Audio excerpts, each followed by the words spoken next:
ভোরের নতুন আলোয় বাংলা নববর্ষকে স্বাগত জানালো সবাই। নতুন প্রত্যাশার আবাহনে ভেদাভেদহীন সম্প্রীতির বার্তা সকলের কণ্ঠে। বাঙালির ঐতিহ্য ও সংস্কৃতিকে এগিয়ে নিতে সমবেত উদারতার গান। রমনার বটমূলে ছায়ানটের অনুষ্ঠানে আলো, প্রকৃতি ও দেশপ্রেমের সুরে এভাবেই নববর্ষের প্রথম সকালকে বরণ করে নেওয়া হয়। প্রজন্ম থেকে প্রজন্মে বাঙালিয়ানা সমুন্নত রাখার প্রত্যয় সবার। ভোরের প্রথম আলো আকাশ ছুতেই নগর জেগে উঠে অনিবার্য টানে। পথগুলো মিশে যায় রমনার বটমূলের দিকে। বাংলা নতুন বছরের প্রথম দিনের সাক্ষী হতে কণ্ঠে গান আর মনে প্রত্যয়ের আলো নিয়ে সবার এ এক অভিন্ন যাত্রা।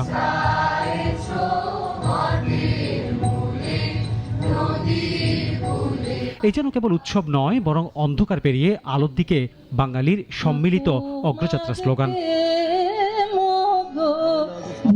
পুরনোকে বিদায়, নতুনের আহ্বান। বাংলা বর্ষবরণের ঐতিহ্যে আবারও প্রভাতের আলোয় জেগে ওঠে রমনা বটমূল।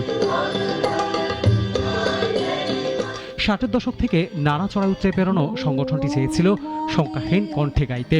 এবার গেয়ে উঠল সমস্বরে ভয় হতে তব অভয় মাঝে। সমবেত হাজারো প্রাণের সম্মিলিত স্বরে নৃত্য হলো এক শঙ্কাহীন বাংলাদেশ।